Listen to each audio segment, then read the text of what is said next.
Tatlong Galaw. Tatlong Galaw loosely translates to 3 actions. It is the script that we have down there on our logo. Now to me, Tatlong Galaw is my theory of all energy in combat. We've gone through previously, we broke it up into pieces. By breaking them into pieces, I mean if Angela puts a punch out, we had system 1, which was the same side, one hand doing 2 actions. 1A, one hand doing 2 actions. System 2, the same side, double action. System 2 going 2A, going across. System 3, 3 actions. System 3A going across, 3 actions. 4 was where we started changing sides. 4A going across the body, and 5 was just blitzing. And then you can go into 6, which really is no actual system, it's just a combination, which is the start of Tatlong Galaw. When Angelo does a strike, I can start off with strike number 2, go into like a 1, and continue on. So it really now just becomes a mismatch of all the systems. This is getting us to what I call Tatlong Galaw, 3 actions. With Tatlong Galaw, I believe there's 3 energies. If the strikes are coming in at me, I need to channel that energy. So with Tatlong Galaw, the main focus is with those 3 energies, I can move the energy in a forward motion, in a reverse motion, and if I achieve that, I can do a straight action. So in the heat of combat, I can't have the focal thought of what is my left hand, right hand, left foot, right foot, what's front, what's rear. If you have to think about those things, you have to do exercise where you start off like this and you start off like this. There's too much train of thought. So what I need to understand is when these punches are coming through at me, I need to understand that I just have forward and reverse energy, which I can go here and start to switch, just shifting. So all I'm really doing is moving the energy this way into me, or in a forward action, or reverse action away from me.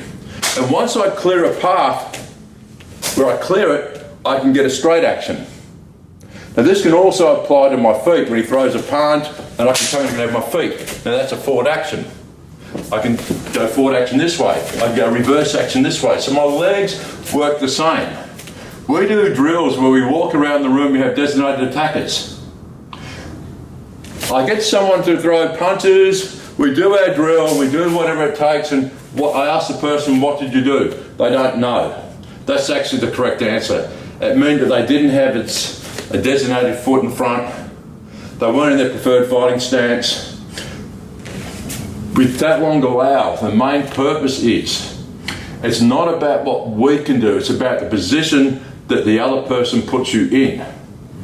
When we train with sticks, we're applying the same principles. We can apply with what's called an open frame, crossing frames, opening and closing, and a closed frame.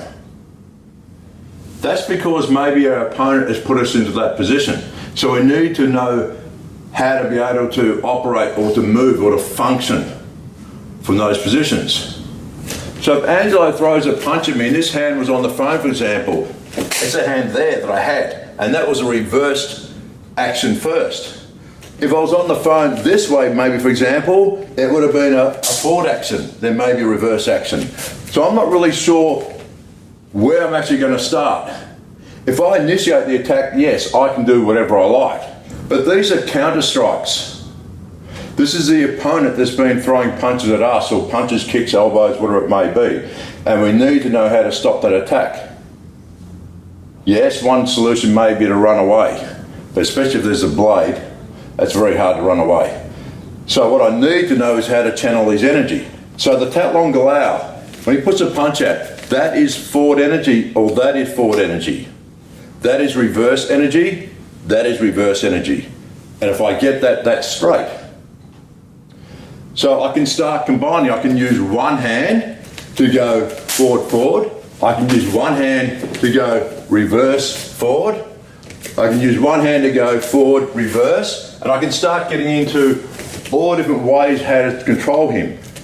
We're going to get into head takedowns, because the best way is, if he has his multiple opponents, is to get him on the ground as quick as possible. I don't want to stand there trading blows with him. So if I understand how to intercept his energy, I can deal with him a lot quicker. So we start combining. So we can have, that's forward and that's reverse. Then I can go forward, reverse. I can go reverse, forward. On the inside, same thing. I can go reverse, forward, forward, forward, reverse. And obviously he starts throwing double punches, I can go forward, forward. I could have gone forward, reverse. Okay, so I either shut him down or I open him up. And I'm doing the same thing with my body. Bringing it into me or pushing it away from me. And sometimes straight. So you can start combining. So when he punches, right, so I had, then I think it was a reverse and another, forward and reverse, and then I start combining. I start combining, whatever it may be. So the whole objective of Tatlong Galaw is not to think. What we want to do is we want to become unconsciously competent. Not having to think about, am I going to elbow, am I going to punch, am I going to kick? To me, that's irrelevant. All I want to do is impact as much as I can, as quick as I can. He puts a punch out again. That's nothing new, that's an eye jab. But that eye jab, because I was able to push his energy across, that face rake is a nasty strike. That's a nasty strike. It really depends on what you want to do. But all I'm doing is just combining three energies. I'm not really worrying about the actual technique that I'm doing. I'm not really worrying about where my feet are. I haven't got time to think about that. So that is a very condensed version of what I believe is Tatlong Galaw.